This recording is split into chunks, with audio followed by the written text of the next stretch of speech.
오늘 말씀은 사사기 4장, 5장 이 두 장의 말씀을 가지고 우리가 생각하겠습니다. 그런데 4장 1절에서부터 11절 말씀을까지 우리가 함께 먼저 읽도록 하겠습니다. 다 같이 읽겠습니다. 오늘 읽고 난 다음에 뭐 하는지 알죠? 네, 질문인데 또 오늘은 시합인데 누구하고 시합인가 하면은 우리 권사님들하고 안수 집사님이 한편, 그 다음에 아닌 분들이 한편. 그래서 다음 주일날 하여튼 뭡니다. 자, 그러니까 잘 읽고서 대답을 해야 됩니다. 그 대신 안수 집사님들은 마이너스 2점부터 시작하고 그냥 우리 성도들은 0점부터 시작합니다. 무슨 말인지 알죠? 근데 문제는 두 문제만 내겠습니다. 자, 다 같이 문제를 읽도록 하겠습니다. 성경 말씀 11절까지 우리가 읽도록 하겠습니다. 에우스의 죽은 후에 이스라엘 자손이 또 여호와의 목전에 악을 행하매 여호와께서 하솔에도 반칸한 왕 야빈의 손에 그들을 파셨는데 그 군대 장관은 이방 아로스에 거하는 시스라요 야빈 왕은 설령과 구백성이 있어서 20년 동안 이스라엘 자손을 심히 학대함으로 이스라엘 자손이 여호와께 부르짖었더라. 그때에 라피도스의 아내 여선지 드보라가 이스라엘의 사사가 되었는데 그는 에브라임 산지 라마와 베델 사이 드보라의 종면허 아래 거하였고 이스라엘 자손은 그에게 나아가 재판을 받더라. 드보라가 보내어 아비노함의 아들 바락을 납달리 게데스에서 불러다가 그에게 이르되 이스라엘 하나님 여호와께서 이같이 명하지 아니하셨느냐 이르시기를 너는 납달리 자손과 스불론 자손 1만 명을 거느리고 다볼산으로 가라. 내가 야빈의 군대장관 시스라와 그 병거들과 그 무리를 기손강으로 이끌어 내게 이르게 하고 그를 내 손에 붙이리라 하셨느니라.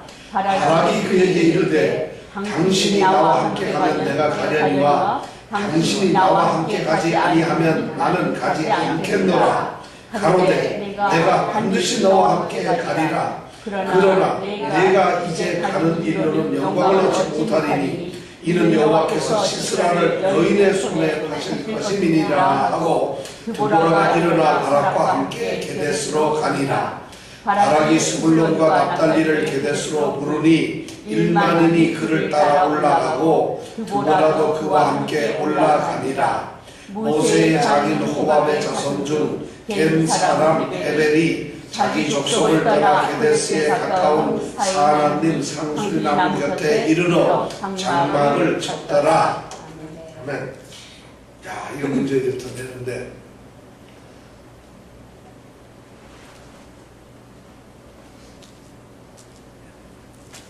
우선 이정은 집사님한테 먼저 문제를 내겠습니다.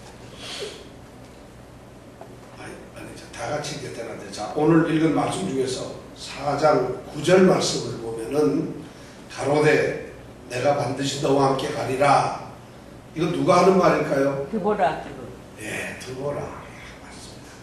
드보라가 누구 보고 하는 말일까요? 바락. 진짜 바락을 하네요. 바락을 합니다. 네, 바락에게 지금 말을 하죠. 오늘 그럼 긴장을 안 하는 걸로 아주 쉬운 거. 지금 여선지 이름이 뭐죠? 드보라. 야, 이것도 빨리 대답 안 하는 사람이 있어요. 다시 한번 하겠습니다. 드보라는 누굽니까? 라파도스의 아내. 예, 이렇게 물으면 아무렇게나 대답해도 돼요. 왜냐하면 답이 여러 가지니까. 자, 오늘 이 이야기는 4장 내에 나오는 이야기인데 4장부터 5장까지는 이 여선지자 그리고 여자 사사인 드보라와 그 다음에 누구요? 바락이라고 하는 선지자에 대해서 얘기를 하고 있습니다. 이거 다 읽어오셨죠? 네. 한 분은 안 읽어오셨을 것 같아요. 다 읽어오셨죠? 네. 네. 고개를 안 드시는 분은 이제 안 읽어왔다 이겁니다. 그 다음에 고개를 가만히 들고 있는 분도 안 읽어왔다 이겁니다. 다 답이 이렇게 나옵니다. 근데 오늘 이 여선지 이 여자 사사 드보라에 대한 이야기를 하게 되면 이거는 아주 옛날 얘기 비슷해요. 이렇게 할 수 있겠죠. 옛날에 이스라엘이라고 하는 사람이 살았는데, 이스라엘 사람들이, 민족이 살았는데 그 사람들이 하나님 축복에 의해서 가나안이라고 하는 땅에 가서 살았어요. 근데 가나안 땅에서 살고 있는데 이 사람들이 하나님께서 거기 살게 했으면은 하나님을 잘 섬기고 순종하면서 살아야 될 텐데 그러지 않아 가지고 하나님께서 그들에게 벌을 내리셔서 어떤 다른 사람들을 통해서 그들을 박해하기 시작했습니다. 이것이 오늘 이제 얘기의 시작이 되는 겁니다. 이렇게 우리가 얘기를 할 수 있어요. 근데 가장 핵심적인 얘기는 4장 1절에 보면은 에웃의 죽은 후에, 에웃은 누구죠? 에웃. 사사. 예? 에웃이라고, 에웃이 죽었는데 에웃이 죽은 게 뭐가 대단하다고 오늘 4장 1절에는 에웃이 죽은 후에 할까? 에웃이 뭐죠? 이건 이정훈 집사님 알 것 같아요. 에웃은 누구죠? 왜냐면 이정훈 집사님은 교회 홈페이지에다가 설교를 올릴 때 설교 제목도 쓰거든요. 또 당연히 아신단 말이에요. 그러나 다행스럽게 기억을 안 하시니까 정말 다행입니다. 에웃은 왼손잡이 사사죠. 왼손잡이 사사인데 그 사사가 누구를 물리쳤냐면 모압 왕을 갖다가 왼손잡이가 칼을 왼쪽 어디다 차고 오른쪽 어깨에다 차고 가가지고 서늘한 방에서 잠자는 걸 어떻게 했죠? 칼로 찔렀어요. 그래가지고 칼을 안 뽑으니까 막 기름이 엉켜가지고 죽었죠. 그 에글론 왕이. 그리고는 에브라임이 산지에 와가지고 나팔을 불고 이스라엘 백성들을 모아서 요단강가에 가가지고 건너가는 모압 백성들을 몽땅 죽였어. 그죠? 기억납니까? 그래가지고 그 다음에 평안이 몇 년 있었냐면 80년 동안 있었어요. 이것이 바로 누구냐면 에웃이라고 하는 소리. 우리가 3장에서 다 공부했는데 일주일 만에 기적같이 이렇게 잊어버리는 축복을 우리가 받았다 이겁니다. 일주일 전에 김 씨한테 200불 빌려준 거는 생생하게 기억하는데 일주일 전에 들었던 이 귀한 말씀을 우리가 사실 교회 나가면서 잊어버려요 우리가. 근데 그래도 괜찮아요. 왜냐하면 그래야지 또 들으러 오지 않겠어요. 그죠? 자, 에웃이 그렇게 해서 이제 평안을 80년 동안 평안하게 살고 있는데 물론 그 와중에 삼갈이라고 하는 선지자가 소모는 뭐예요? 지팡이로 몇 명을 죽였다고요? 600명. 600명을. 어느 사람? 블레셋 사람 600명을 죽였다. 이런 얘기도 우리가 또 지난번에 배웠습니다. 그렇게 해가지고 80년을 편안하게 살았는데 오늘 4장 1절에 보면 중요한 단어가 뭐냐면 여기 또라고 하는 단어예요. 에웃의 죽은 후에 이스라엘 자손이 또 그러면 전에도 하나님 여호와 앞에 여호와의 목전에서 악을 행했는데 지금 또 행을 한다. 그러니까 80년 동안 편안하게 살다가 또 악을 행했고 요 또라고 하는 말은 이 사사기 21장까지 끝까지 가면 계속 반복된다. 이스라엘은 이 사람들 악 중독증에 걸려가지고 하나님께서 이제 사사를 세워서 적군을 물리치게 하고 나면 편안하게 살다 해하다가 우리 잊어버리는 것처럼 또 금방 악을 해요. 그럼 하나님이 또 벌을 내리면 또 살려주세요 하면 선지자 세워가지고 또 쫓아내면 또 해하고 살다 또 악을 저질러요. 이것이 사사기는 계속 반복돼요. 어쩜 우리하고 거의 한 비슷한지 모르겠어요. 그러면 하나님은 끊임없이 계속 사사를 세워서 사사기는 바로 그런 이야기가 계속 반복돼요. 또 악을 향했다. 이 또 이스라엘 백성들은 악이라는 것이 거의 불치병이에요. 반복되는 고집병이에요. 그렇게 됐어요. 그런데 이번에도 또 이 사람들이 그렇게 됐는데 이번에는 적이 누군가 하면은 누가 이 사람들을 악을 저지른 이스라엘 백성들이 하나님 앞에 악한 행동을 하고 이방 신을 섬기니까 하나님이 이번에 누구를 보냈죠? 이전에 보면 하솔이라고 하는, 하솔은 이스라엘 제일 북쪽에 있는 가장 큰 도시인데 그 하솔에다가 서울 수도를 만들어 놓고 이제 왕 노릇하는 야빈이라고 하는 왕. 그 사람은 이 가나안 족속들, 가나안 땅은 누가 사는 땅이냐면 가나안 족속들이 사는 본래 땅이잖아요. 그런데 이스라엘이 하나님 약속에 의해서 가나안 땅을 가나안 족속을 다 무찔렀죠. 그러니까 가나안 땅에는 7 족속이 살았는데 다 쫓겨갔는데 그런데도 아직 남아있는 사람들이 있었고 그런데 이 가나안 족속 남아있는 사람들이 힘을 모아가지고 하솔이라고 하는 성을 공략해서 거기에다가 이제 수도로 만들고, 그리고는 이스라엘 백성들을 못 살게 부른 것이에요. 이스라엘이 왜 그랬느냐 하면 하나님 명령에 의해서 가나안에 있는 사람들을 다 쫓아내고 물리쳤어야 하는데 그러진 않았거든요. 그러니까 이 사람이 남아있던 사람들이 다시 힘을 모아가지고 이스라엘을 핍박을 하는 것이에요. 그래서 하솔왕 야빈이라고 하는 왕이 이제 그런 장이죠. 여호수아서 11장에 가보면은 분명히 이 야빈이라는 왕이 죽었어요. 근데 야빈이라는 말은 가나안의 왕 이름, 하솔 왕을 부를 때 야빈 이렇게 불렀어요. 그러니까 이름이 아니라 왕이라고 하는 호칭을 야빈 이렇게 불렀다는 것이죠. 근데 이 야빈 왕에게는 힘이 있는데 어떤 힘이 있는가 하면은 철병거 900승. 철병거 900승. 이게 무슨 말일까요? 그만큼 많이. 네? 싸울 수 있는 준비가 돼 있는. 네. 철병거 900승이라는 건 뭐냐면 전차가 900대가 있다는 얘기. 그런 말입니다. 옛날에 무슨 전차가 있었겠냐면 이거는 쇠로 바퀴를 만들고 말에다가 말 발굽을 새로 만들어서 박아놓고 그래가지고 말이 피곤하지. 소위 말 구두를 워카를 신었으니까 말이 달려도 안 아프겠죠. 그렇게 하고 쇠로 수레를 만들어가지고 말이 끄는 이런 이 수레를 갖다가 몇 대를 가지고 있냐 900대를 가지고 있어요. 그러니까 이스라엘 백성들은 그런 게 없단 말이에요. 한 대도. 그런데 말이 끄는 이 수레가 병거가 900대나 있으니까 소위 이 공병대하고 또 이 포병대하고 싸우면 되겠어요? 안 되겠어요? 지죠. 그러니까 꼼짝 못하고 몇 년 동안 20년 동안을 지금 박해를 받고 있는 거예요. 근데 이 야빈 왕은 혼자 그러는 것이 아니라 야빈 이 왕에게는 굉장히 훌륭한 장군이 하나 있었어요. 군대 장군이. 사령관 이름이 뭐죠? 시스라라고 하는 이 군대 장관이 있는데 이 사람은 어디에 사는가 하면 하로셋이라고 하는 데서 살아요.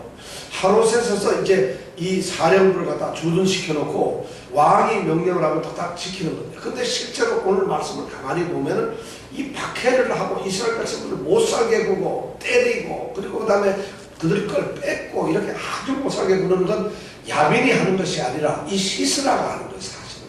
왜냐하면 시스라는 부하니까 이 본래 임금이 직접 그렇게 하는 건 아니잖아요. 그러니까 군대 장관인 이 시스라가 백성들을 못 살게 구는 거예요. 그러니까 백성들이 너무 힘드니까 하나님 앞에 다시 울부짖죠. 울부짖으니까 드디어 하나님께서 이제 여선지자 이 드보라를 갖다가 통해서 이제 말씀을 하게 되는 거죠. 오늘 말씀이 그런 말씀이죠. 여선지자 드보라에게 뭐라고 하느냐 하면은 이제 이스라엘을 구하라고 하는데 여기서 놀란 거예요. 이 여선지자라는 건 이스라엘 백성들에게는 여자가 선지자가 된다는 것이 이게 난생 처음이에요. 그리고 여자는 선지자가 될 적이 없었어요. 성경에 보면은 이 여자 선지자 이런 말이 6번 나와요. 꼭 6번 나오는데 바로 제일 처음에 나오는 것이 여기에 나오는 우리 드보라. 그래서 이 드보라가 여자로서는 최초의 선지자가 됐어요. 여성이 선지자가 되는 이런 이스라엘 백성들은 여자를 무시하고 그렇잖아요. 왜냐하면 애굽 땅에서 이제 해방돼가지고 탈출을 할 때 60만이 따라 나왔는데 사람 수를 셀 때 여자는 세지를 않았어요. 왜냐하면 왜 그런 안 셌을까요? 많아가지고 1. 많아서 안 세웠다. 2. 셀 줄 몰라서 안 세웠다. 3. 귀찮아서 안 세웠다. 4. 여자라서 안 세웠다. 뭐겠어요? 4번. 바로 여자기 때문에. 여자는 사람 축에 안 들어갔다는 얘기. 남자의 소유고 재산처럼 느껴졌다는 것이죠. 그런데 그 여자가 드보라가 지금 여선지자로 있어요. 어디에서? 에브라임 산지에 있는 라마와 베델 사이에서. 라마는 어디냐면은 사무엘 선지자가 태어난 고향이죠. 베델은 우리가 잘 아는 대로 이스라엘이 약속을 하고 베델 알죠? 베델은 아주 약속의 땅인데 그 가운데서 가는데 어디에 살았다고? 그 사이에 어디? 종려나무 아래. 네. 종려나무, 나무에서 위에서 사나요? 아래. 그럼 나무 안에서 사나요? 그럼 뭐 집도 없이 나무 아래 사나요? 그런 것 같지는 않고 그 나무를 사람들은 뭐라고 불렀는가 하면 드보라의 종려나무라 그랬어요. 그러니까 종려나무가 한 가지가 있는데 그 나무가 아마 울창했겠죠. 그런데 드보라가 늘 거기에서 사람들에게 사사로서 재판을 해주고, 그럼 사람들이 잘잘못 율법을 어겼느냐 안 어겼느냐, 또 옳은 일을 했느냐 안 했느냐, 또 형제들 간에 싸웠을 때 재산 분쟁의 문제, 이런 모든 재판을 받을 때에 바로 이 드보라에게 갔는데, 드보라는 어디 있었느냐? 바로 종려나무. 에브라임 산지 요 라마와 세겜 사이에 있는 거기 종려나무 아래에 있었다. 그래서 사람들이 그 종려나무를 뭐라고 부른다? 드보라의 종려나무라 이렇게 불렀다는 거예요. 세븐웨어 이렇게 부르듯이 이게 간판이다 이거죠. 드보라의 종려나무다 이런 거죠. 그러니까 드보라는 거기에서 재판하고 있어요. 그런데 하나님께서 이제 거기에 나타난 것이죠. 자, 드보라는 누구의 남편? 누구의 아내? 라피도. 라피돗이라고 나옵니다. 그러면 라피돗은 굉장히 유명한 사람인가? 라피돗은 성경에 한 번밖에 안 나오고 유명한 사람이 아니에요. 그러니까 아내가 더 유명해요. 유일하게 드보라가 없었으면 성경에 이름이 안 올라간 사람이 누구라고? 라피돗이. 아내 때문에 이름 올라간 사람. 우리 이병택 집사님도 그런 은혜 받으시기 축복합니다. 라피돗의 아내라는 말이에요. 그러니까 라피돗이라고 하는 말이 무슨 뜻이냐 하면은 번개라고 하는, 불꽃, 번개라고 하는 말. 그러니까 번개의 아내죠. 자, 그렇게 살고 있는데 재판한데 여선지 이 드보라가 하나님의 명령을 받고 누구를 부르느냐? 바락. 바락이라고 하는 선자입니다. 그 바락이라고 하는 사람을 부르는데 이 바락은 남자인가요, 여자인가요? 남자예요. 근데 여선지자 이 드보라의 남편 라피돗이 무슨 뜻이라고? 번개, 불꽃. 근데 라바라고 이 바락이라고 하는 말의 뜻이 똑같이 번개 이런 뜻이에요. 똑같은 말이에요. 라피돗하고 이 바락이라는 말이에요. 그러다 보니까 이 율법 유대인들은 라피돗하고 바락은 같은 사람이다. 그러니까 드보라는 누구의 아내라고? 라피돗이 곧 누구? 바락의 아내이다. 그러니까 이 드보라가 남편 바락을 불렀다. 이렇게 해석을 하더라 이게. 근데 그런 말은 성경에 없으니까 그 사람들이 왜냐하면 라피돗이라는 말하고 바락이라는 말이 똑같이 번개라고 하는 말을 나타내기 때문에 그렇다 이거예요. 오해를 한다는 것이죠. 또 어떤 사람은 그게 아니고 이 라피돗의 아내 이 말은 뭐냐면 라피돗이 불꽃 같은 이런 말이니까 아내라는 말은 여자잖아요. 그래서 여자로 말을 바꿔가지고 불꽃 같은 여자 드보라 이렇게 또 해석을 하는 사람도 있어요. 근데 그것도 또 성경에 있는 말이 아니고 하여튼 이 드보라는 라피돗의 아내인데 이제 바락을 부릅니다. 그래도 바락은 누구의 아들요? 아비노암. 네? 아비노암. 이봉택 씨는 누구 아들요? 네, 아비노암이라고 하는 사람.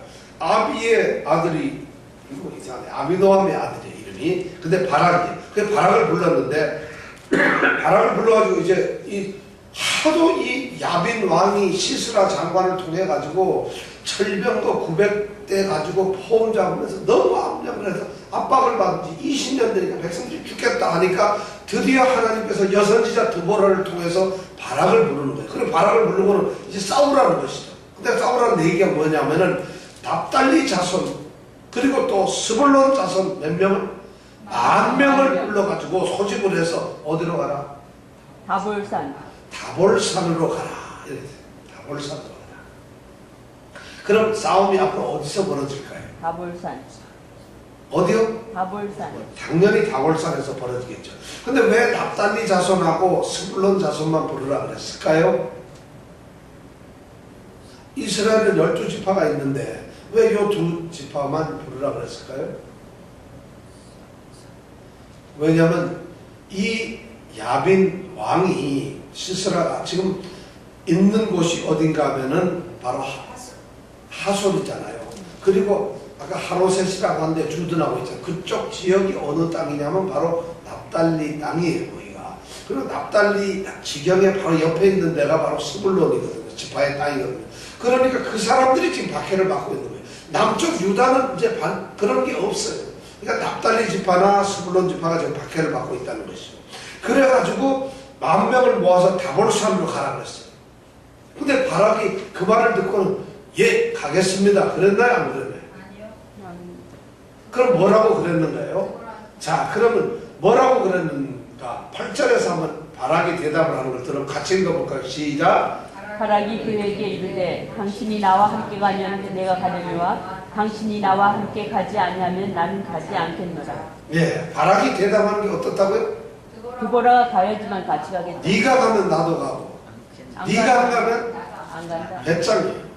그러니까 바락이 지금 선지자인 여자 드보라가 하나님의 명령을 가지고 싸우러 납달리하고 스불론 자손을 10,000명을 모아서 다볼산에 가서 싸우세요. 이러니까 네가 가면 나도 가고 네가 안 가면 안 간다 이랬다고. 가지 않겠다. 자, 이 바락은 어떻게 이거 남자 방식 다 시키는 거죠. 치사네. 그렇지 않아요? 그럼 왜 이게 다 바락은 이렇게 대답했을까? 여러분 한번 가만히 생각해보세요. 바락은 왜 이랬을까? 겁이 나는 거. 그렇죠. 어쩌면 이런 생각했을 거예요. 지가 여선지자인데 잘난 척해서 네가 하는 말이 맞는지 틀리는지 하나님이 진짜 네 보고 그런 말을 했는지 누가 알아? 네가 가면 나도 가 이렇게 생각을 했을 수도 있고 또 하나는 다른 생각 어떻게 했어요? 두려움. 야 두려움이 있겠죠. 이거 나만 가면 개중군 안 하는 거 아니야? 그런 것도 있을 수 있고 뭐 하여튼 바람은 그렇게 대답을 했어요. 그러니까 드보라가 뭐라고 대답하냐면 내가 너하고 반드시 가겠다. 간다. 그 9절에 보면 그 대답이 나오죠. 자, 뭐라고 대답을 했냐? 9절에 같이 읽어볼까요? 시작. 가로되 내가 반드시 너와 함께 가리라. 그러나 내가 반드시 너와 간다. 그러나 그 다음에 같이 읽어요. 시작. 그러나 내가 이제 가는 일로는 영광을 얻지 못하리니. 자, 이 말은 자, 내가 반드시 가는데 이제 네가 간다고 하더라도 네한테는 아무 영광이 없다. 너는 이제 그따위로 얘기를 하니까 너는 별 볼일 없다는 거죠. 가도 너는 별 볼일 없다. 그러면서 왜냐하면은 이는 여호와께서 시스라가 누구예요? 근데 장관 적군 장군은 아니에요. 시스라를 누구 손에 파셨다고? 야엘. 여인의 손에 파셨다. 야엘 아니. 여인의 손. 그러니까 너는 남자로서 별 볼일 없고 이제 끝났다는 거였습니다. 자, 그 말을 딱 듣고 가는 거예요. 그래도 드보라가 일어나서 이렇게 바락하고 싸움을 하러 갑니다. 어디로? 어디로 갈까요? 어느 데로? 지금 다볼산으로. 바로 이 다볼산으로 갑니다. 자, 다볼산은 이스라엘 예루살렘에서 좀 북쪽으로 있어요. 남쪽에서 약간 저쪽 올라가서 있는데 다볼산이 한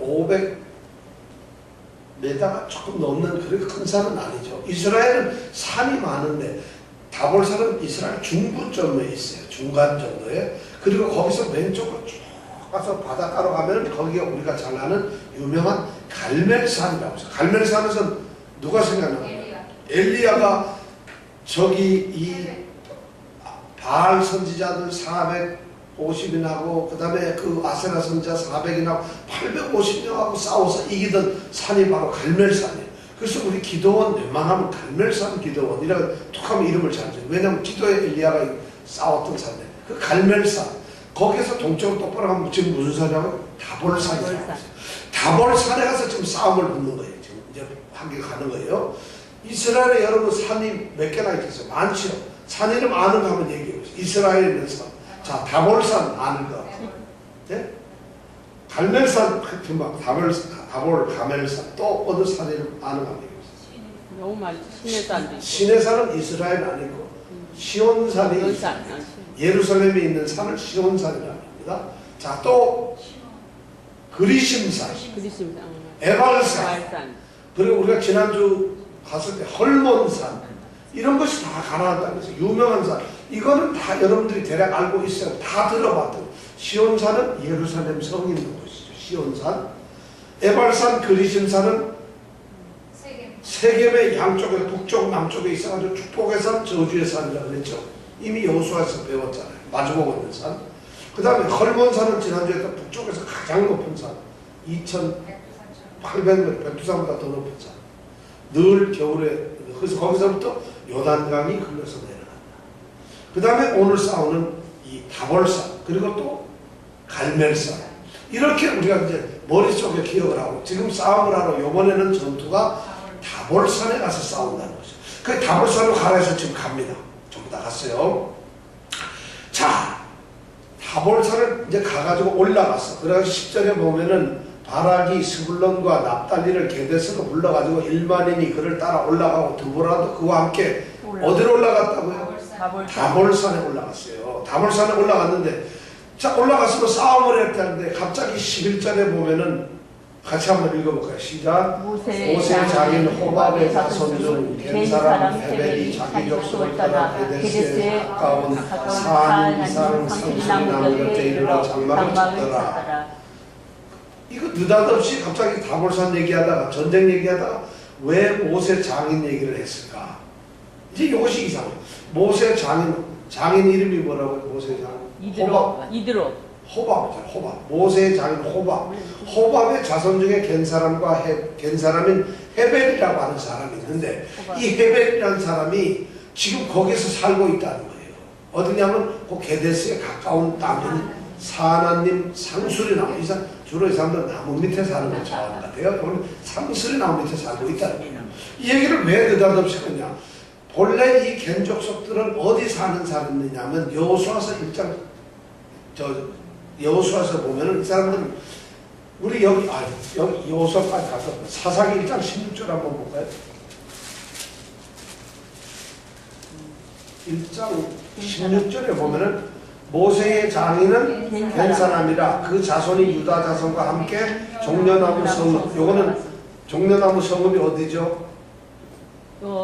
여리고 성이죠. 여리고에서부터 올라가서 아란 남방에 유다 황무지에 이르러 그 백성 중에 거합니다.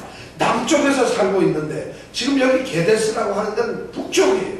그러니까 가장 남쪽에서 살다가 요 헤벨만 자기 종족들이 사는 데서 이사를 했다는 거예요. 이민을 갔다는 것이. 남부에서 살다가 이민을 해서 북쪽인 요 게데스 땅에 가서 자기 식구들만 거기서 살고 있다 하는 걸 지금 11절에서 이렇게 기록을 해놓고 있어요. 자, 그런 다음에 이제 12절로 넘어갑니다. 자, 12절에 보면은 이제 아비노함의 아들 바락이 10,000명을 모아가지고 다복산 위에 올라가서 지금 이렇게 모여있다는 걸 갖다 어떤 사람이, 왜냐하면은 이 가나안 족속들은 그걸 금방 알 거 아니에요. 정보가 많잖아요. 그러니까 금방 가가지고 시스라 장관한테 가서 얘기하는 거예요. 시스라 사병관한테 큰일 났습니다. 이스라엘 우리 종놈들이 자그만치 10,000명이 지금 모여가지고 이 다볼산에 모여가지고 우리하고 싸우려고 지금 합니다. 그렇게 이제 보고를 한대요. 그러니까 이 시스라가 그래? 그러면 우리가 가면 될 수 있나? 자, 하더니만 이제 철병거 900승을 끌고서 어디로 가느냐면 다볼산으로 가는 거예요. 다볼산으로 이제 싸우러 갑니다. 그래가지고 전부 다 와요. 그래가지고 전부 다 왔어요. 그래가지고 어디로 가느냐면 다볼산에서부터 이렇게 흘러내리는 시냇물이 있는데, 강이 있는데 그 강 이름을 기손강이라 그래요. 그 강이 흘러내려가지고 어디로 갔냐면 이게 우리가 잘 아는 갈멜산 근처로 가서 지중해로 넘어갑니다. 그래서 그 기손강 가로 갔어요. 이게 성경에 보면 기손강, 그러니까 우리는 한강이나 또는 허드슨강을 생각해서 물이 뭐 엄청나게 넓고 많은 걸로 생각하면 오해입니다.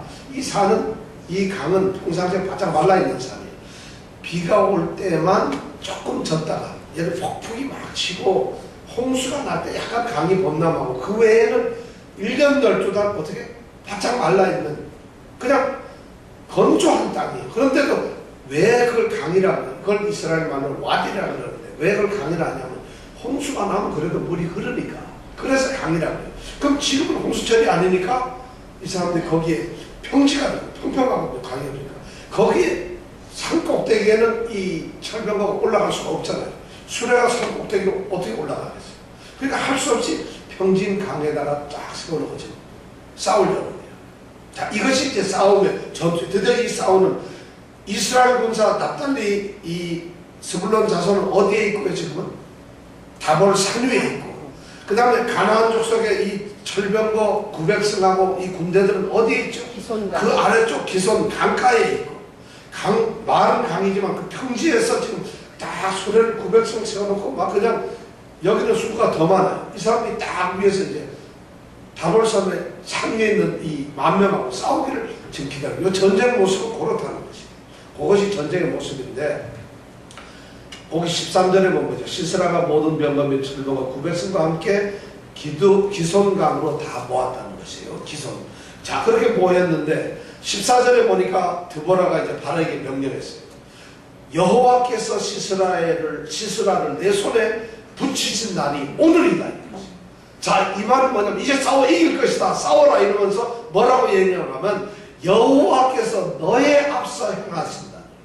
하나님이 네가 싸우려고 하면 네보다 먼저 나가서 싸우실 거고, 네가 전투하면 너보다 먼저 이길 것이다. 이런 말을 딱 듣는 거예요. 그러면서 싸워라 이렇게 하니까 14절 끝에 보니까 이에 14절 한번 같이 읽어볼까요? 14절 시작. 드보라가 바락에게 이르되 일어나라. 이는 여호와께서 시스라를 내 손에 붙이신 날이라. 여호와께서 너희 앞서 행하지 아니하시느냐. 이에 바락이 1만 명을 거느리고 다볼산에서 내려가니 그 다음에 15절 여호와께서 바락의 앞에서 시스라와 그 모든 병거와 그 온 군대를 칼날로 쳐서 패하게 하심에 시스라가 병거에서 내려 도보로 도망한지라. 이렇게 드보라가 바락에게 바로 오늘이다 공격하라 이러니까 하나님께서 널 앞서 싸운다. 바락이 이렇게 보니까 지금 하나님이 앞서 싸운다고 그러는데 지금 산 위에 있잖아요. 저기 기성방에는 누가 있다고? 평지에는 시스라가 지금 철병거가 장마지 900대가 있잖아요.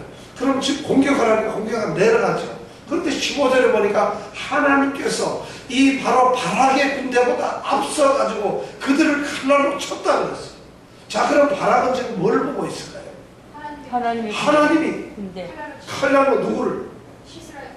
그럼 하나님이 어떤 모습으로 나타났을까요? 하얀 도복을 입고 짠 수염 기르고 나타났을까요? 어떻게 하나님이 어떻게 싸웠을까요, 여러분?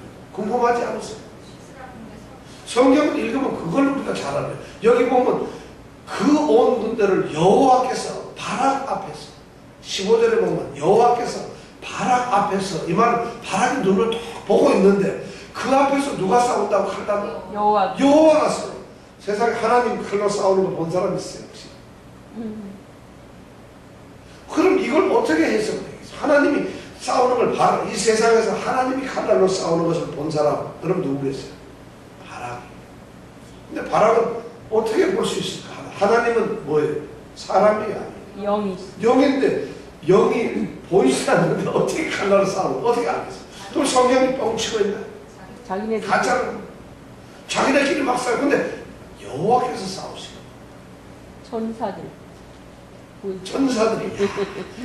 천사들은 사람의 영이에요. 그럼 천사도 못 보는 거죠. 그럼 어떻게 성경 이런 걸 읽으면서 궁금하지 안 읽었으니까 궁금할 게 없지 사실은. 굉장히 궁금해요. 그런데 여기에 대한 해답이 있어요. 이 전쟁은 바로 그렇게 했는데 해답이 뭐냐면 이 15절 끝에 패하게 하심에 시스라는 누구죠? 장관이죠. 시스라가 어디에서 내려? 병거에서 내려 도망을 가요. 도보라는 게 뭡니까? 그냥 보통 길. 맨발로 맨발로 쉽게 해서 걸어서 간다는 것이에요. 왜냐하면 수레가 있는데 수레를 타고 도망을 안 가고 수레에서 내려가지고 걸어서 간다. 이해가 안 가잖아. 근데 이게 점점 갈수록 이해가 안 가. 아, 수레로 도망을 가면 훨씬 더 빨리 갈 텐데 왜 수레에서 내려?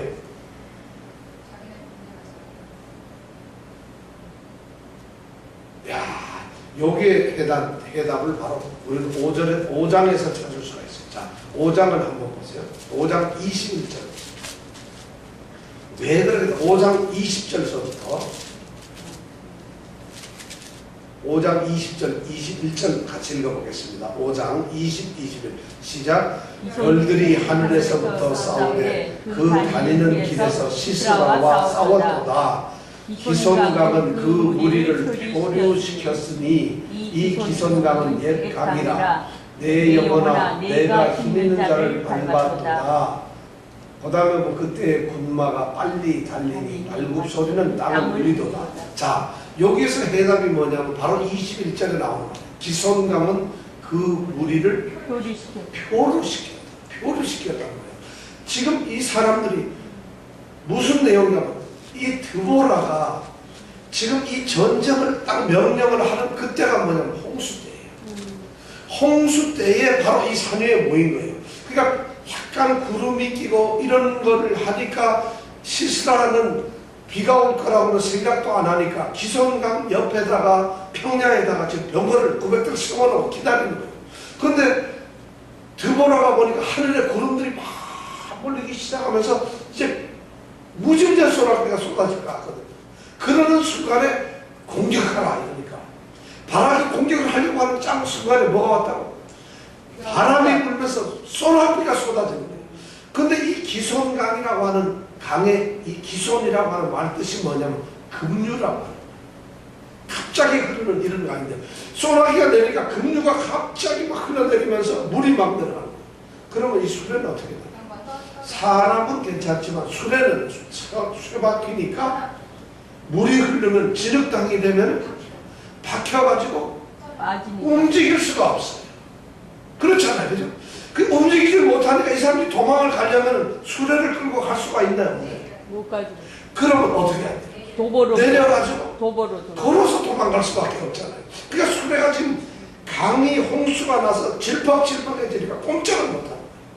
그래서 지금 이 시스라가 바로 맨발로 지금 도망을 가고 있는 것이에요. 엘리야가 이 갈멜산에서 전투를 하고 난 다음에 아합왕이 엘리야가 이기고 나니까 그를 잡기 위해서 막 쫓아가는데 아합왕은 수레를 가지고 쫓아가요. 그런데 엘리야는 걸어서 도망을 가요. 근데 아합왕이 수레를 가지고서 따라오지는 못해요. 왜냐하면 바로 갈멜산과 이 우리 오늘 다볼산 이 가운데 흐르는 강이 기손강인데 그때도 기손강이 범람을 했거든요. 그러니까 아합왕이 아무리 엘리야를 잡으려고 해도 수레를 가지고는 따라갈 수가 없고 걸어가는 사람이 빠르더라고요.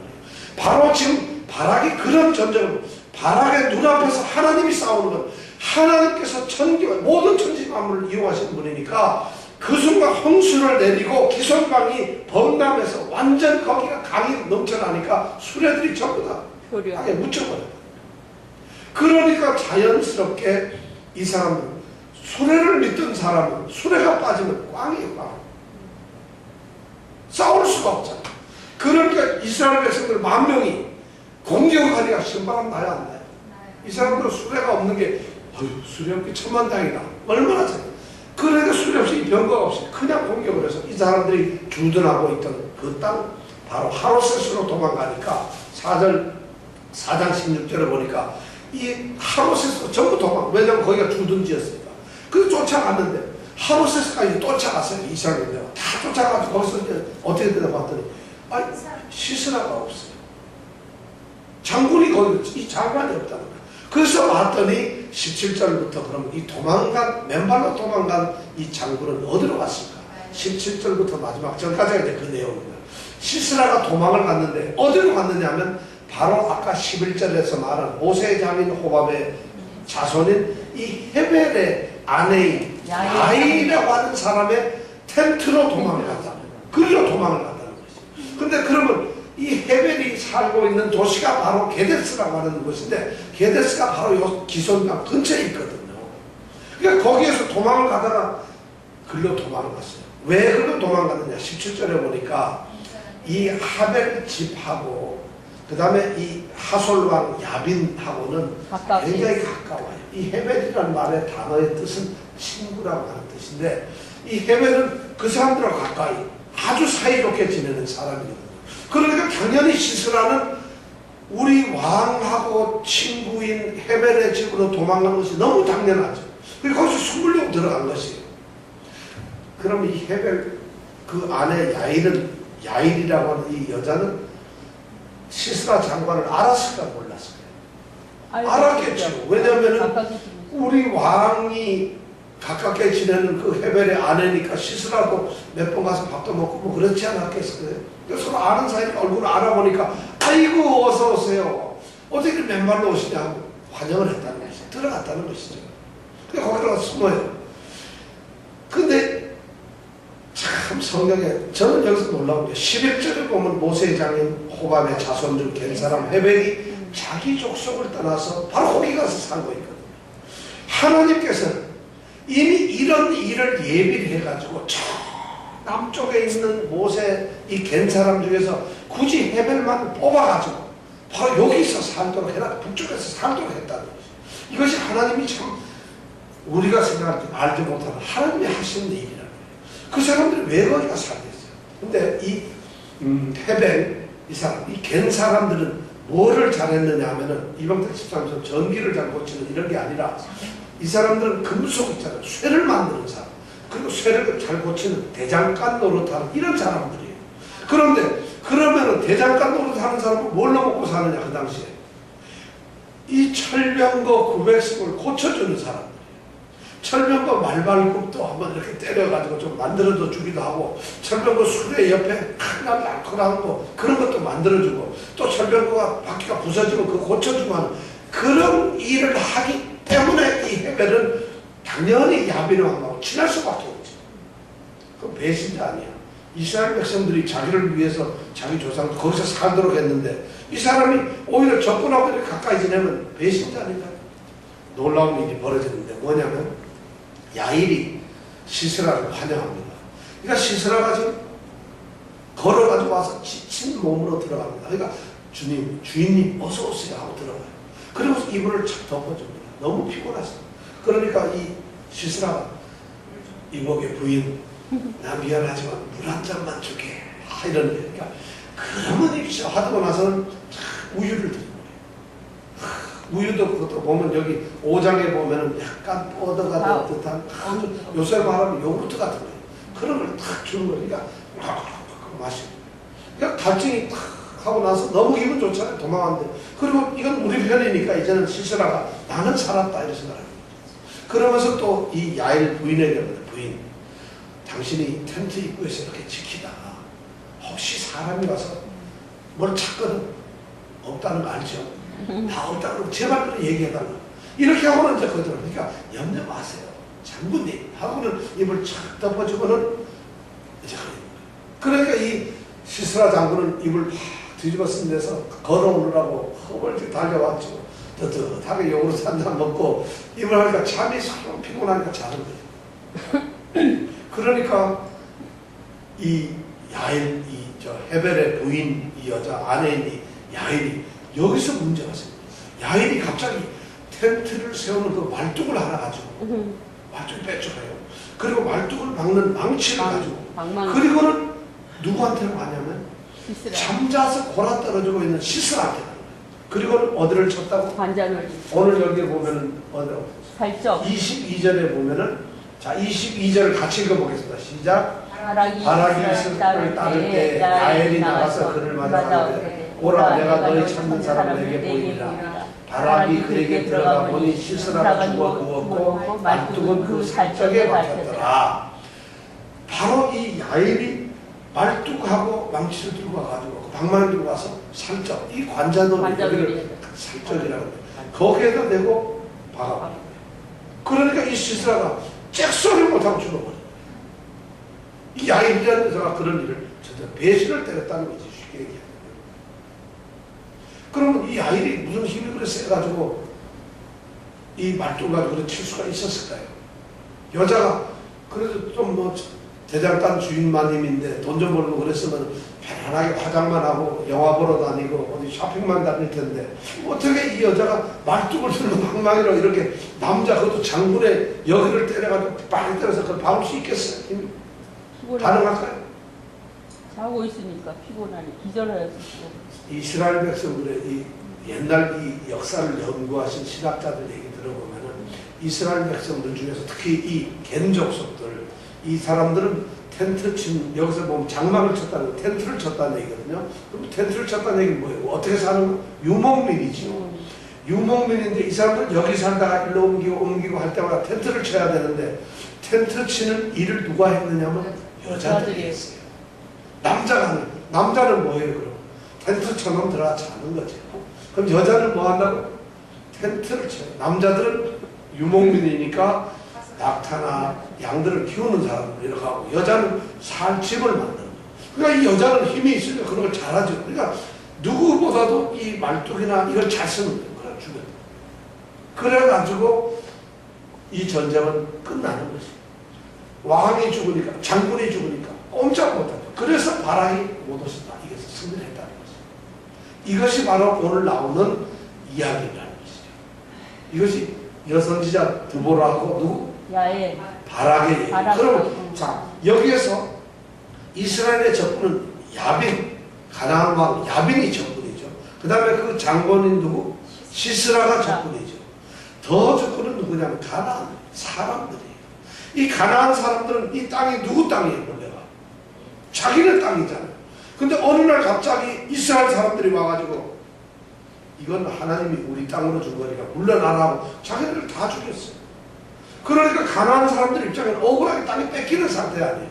그러니까 자기네들이 힘을 들여가지고 이스라엘과 대적을 싸워요. 이게 영적으로 무슨 말이냐면은 사탄인 이 사탄의 우두머리인 야비는 뒤에 가만히 있지만은 사탄의 졸개들이 마귀나 귀신들이 돌아다니면서 시스라처럼 믿는 사람들을 박해하고 그래요. 그 졸개들이 가나안 사람들이에요.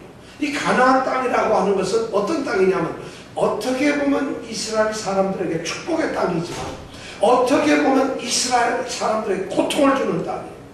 하나님께 순종을 할 때에는 가나안 땅은 축복의 땅이 되지만 하나님께 순종을 안 할 경우에는 그 가나안 사람들이 저주가 되어서 자기네를 공격하는 거죠. 이 세상은 바로 그거예요.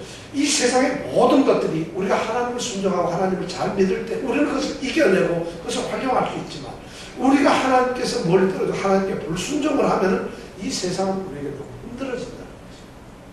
그리고 중요한 것은 그들을 적인 야빈이나 시스라나 이 가나안 사람들과 대적했던 우리 오늘 세 명의 위대한 용사를 봅니다. 세 명이 누구죠? 첫째, 드보라. 두 번째, 바락. 세 번째, 야엘. 자, 드보라와 야엘은 누구예요? 여자고. 그 다음에 바락은 남자. 이 중에서 제일 용감한 사람이 누구예요? 야엘. 예? 자, 야엘이 더 용감해요? 드보라가 더 용감해요? 제일 큰, 이거 문제가 제일 비겁한 사람은 누구예요? 바락은 어때요? 가서 시스라한테 고해 놓고 자기한테 그랬어요. 사실 바락은 어떻게 보면은 당신이 가면 나도 가고 당신이 안 가면 나도 안 가겠다. 여선지자한테 그렇게 얘기를 했던 사람입니다. 그런데 우리는 그렇게 해가지고 제가 주일학교 때서부터 지금까지 쭉 들어온 게 뭐 바락은 남자로서 좀 점잖하고 비겁하다. 그리고 믿음이 없다. 이렇게 얘기했는데 실제로는 바락이 이 중에서 가장 믿음 있는 사람. 왜 그걸 알 수 있느냐면 히브리서 11장 32절을 한번 찾아볼까요? 신약 히브리서 11장 32절. 신약 성경 히브리서 11장 32절. 다 찾으셨나요? 신약 성경 366페이지입니다. 11장 32절. 자, 같이 읽어볼까요? 시작. 내가 무슨 말을 더 하니요? 기드온, 바락, 삼손, 입다와 다윗과 사무엘과 및 선지자들의 일을 말하려면 내게 시간이 부족하리로다. 히브리서를 쓰고 있는 이 저자는 지금 내가 무슨 말 더 하겠어 하면서 그 다음에 이름을 쭉 부르는데 보니까 이 사람들이 전부 사사시대의 바로 사사들이에요. 기드온, 우리가 다음 주에 바라볼 6장서부터 8장까지 나오는 기드온이, 그 다음에 누가 나와요? 바락을 얘기하고 있어요. 우리가 상식적으로 여기에서 누굴 얘기해야 돼요? 드보라 이렇게 얘기를 해야 될 거 아니겠어요? 그죠? 드보라가 하나님의 사사니까. 바락은 비겁하게 그랬는데도 오히려 이 선지자는 바락, 드보라를 이야기하지 않아요. 그렇다고 해서 야엘도 얘기를 하지 않고 바락을 얘기하고 있다는 거예요. 그 다음에 누굴 얘기해요? 삼손은 위대한 사사잖아요. 입다도 역시 위대한 사사예요. 왜 히브리 이 기자는 드보라나 야엘을 얘기하지 않냐고 바락을 얘기하는 거예요. 이것이 바로 이스라엘 사람들, 성경의 저자들, 하나님이 보시는 위대한 관점이 여기에 있다는 거죠. 바락은 비겁한 것이 아니에요. 바락은 굉장한 믿음의 사람이에요. 드보라가 다볼산으로 가라 할 때 당신이 가면 나도 가고 당신이 안 가면 나도 안 가겠다는 이런 말을 하는 것은 출애굽기 33장에 가면은 모세가 이스라엘 백성이 시내산에서 이제 금송아지를 만들고 범죄를 했을 때 하나님께서 나는 너희들하고 같이 가겠다 안 가겠다 했을 때 그때 모세가 하는 얘기가 뭔가 하면 하나님께서 가시지 않으면 나도 안 가겠습니다. 그러나 하나님이 가신다면 나도 가겠습니다. 바로 그게 뭐냐면 안 가겠다는 게 아니라 하나님이 동행해 주십시오. 하나님이 우리와 함께 싸워 주십시오. 하나님이 있을 때 내가 싸울 수 있습니다. 믿음의 고백이다. 신앙은 사실 그런 거예요. 그러니까 바락에게는 그런 신앙이 있었다. 하나님은 그러면서 이 바락에게 아까 우리가 8절에서 얘기했죠. 그죠? 8절에서 우리가 얘기했죠. 9절에서 얘기했죠. 네가 이제 안 간다 그러니 너에게는 이번 가도 승리를 해도 너에게 영광도 없어. 영광도 없다는 거예요. 영광도 없는 것을 가겠다는 것이에요. 또 그뿐만 아니라 적장인 이 시스라를 죽일 수 있는 그 힘이 바로 야엘의 손으로 갔어요. 당연히 바락의 손에서 잡아야 되는데 바락이 적장을 무찌르고 그 전공을 가져야 될 텐데 하나님께서는 바락에게는 그런 영광을 주시질 않아요.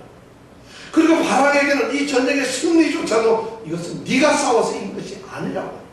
바락은 그럼 이 전쟁을 하면서 싸움만 했습니다. 근데 여호와께서는 바락의 앞에서 칼날로 쳐 죽이셨다는 거예요. 바로 죽였다는 거예요. 그 바락은 아무런 영예나 명예나 영광이나 모든 것을 다 갖지 못하지만은 바로 오늘 성경 말씀 히브리서 말씀처럼 그는 하나님의 사람으로 이름이 적힌다는 거죠. 오늘날 진짜 필요한 하나님의 사람들은 이런 사람 아니겠습니까? 겸손하면서도 하나님 앞에 정말 하나님과 동행하려는 이런 사람. 이것이 바로 바락이었다는 거죠. 그에게는 영광이 없을지도 몰라요. 어쩌면 여러분들 교회에서 성도들이 하나님의 교회를 위해서 헌신하고 봉사하는데 명예가 없을지도 몰라요. 어떤 유익이 없을지도 모르고 남이 인정을 안 해줄지도 몰라요. 그러나 중요한 것은 바락처럼 하나님이 여호와께서 인정하시는 그런 사람이 중요하다는 것이에요. 세상의 사람들의 칭찬이 뭐가 중요하겠어요? 사람들이 보고 인정하는 것 뭐가 중요하겠어요? 그러니까 5장에 나가가지고 지금 드보라와 바락이 하나님을 찬양하는 시를 쓰다. 5장은 완전히 시예요. 그 시의 핵심이 뭐냐면 이 전쟁을 이겼기 때문에 백성들에게 선언하는 이 승전가를 부르는 건데 승전가의 처음이 뭐냐면 여호와를 찬양하라는 것이죠. 왜냐? 싸움은 누가 이겼기 때문에 여호와께서 이겼다는 것을 아는 거예요. 드보라도 이 싸움이 자기네들 눈앞에서 하나님께서 하신 것을 보았고 바락도 똑같이 자기 눈앞에서 하나님이 싸워서 이기는 것을 보았기 때문에 이 전쟁의 승리는 바로 하나님이 승리한다는 것이죠. 바로 이 바락은 그런 신앙 고백을 지금 하고 있다는 것이죠. 우리의 삶에서도 바로 이 바락과 같은 그런 신앙의 고백이 있었으면 좋겠습니다. 우리도 그렇게 싸워 이겨야 됩니다. 우리도 이 땅에서 살면서 내가 뭘 잘해서 되는 것이 아니에요. 우리가 뭘 잘해서 되는 것이 아니라 하나님이 이렇게 해주시면은 절묘하잖아요. 성경은 그런 얘기를 안 썼는데 우리는 성경에서 내용 다 알잖아요. 우리 별은 산 위에 있어요. 저들은 강가에 있어요. 홍수가 나서 하나님께서 그들 병거 그들이 제일 잘하고 의지하던 그 수레가 엉망이 됩니다. 이걸 어떻게 사람이 그 수레 900석을 무찌를 수 있겠어요? 사람의 지혜, 사람의 능력, 사람이 믿는 것이 수레였는데 그 수레를 무력하게 만든 것이 바로 하나님께서 하셨어요. 홍수를 내리니까 끝이라는 거죠. 그럼 결국 이렇게 죽게 만들잖아요. 비참하게 이름 없는 한 여인의 손에 12개밖에 죽는 이런 비참한 일을 당하잖아요. 결국 하나님이 함께 하신 것이 이긴 거예요. 이스라엘 백성들은 바로 하나님께서 이스라엘의 진짜 사사는 누구냐? 오늘 이 드보라와 바락의 사건에서 이 역사에서 볼 때 진정한 사사는 하나님이 있어요. 하나님이 이스라엘을 위해서 싸우시고 하나님이 승리하셨어요. 그러니까 이스라엘 백성들은 여호와를 찬양하라 할 수밖에 없다. 우리의 삶 속에서도 바로 이런 여호와께서, 우리 하나님께서, 우리 모든 집사님, 권사님들 삶의 순간순간마다 하나님이 사사가 되어서 싸워주시기 원합니다. 아멘. 내가 싸우는 것이 아니라, 그러면 장사도 잘해요. 일도 하나님이 싸워 이기는 거예요. 홍수를 내어가지고 병거를 무찌르는 그 하나님께서 무엇을 못하시겠어요? 하나님이 사사가 되는 우리 삶이 되기를 축원합니다. 이 시간 함께 기도합니다.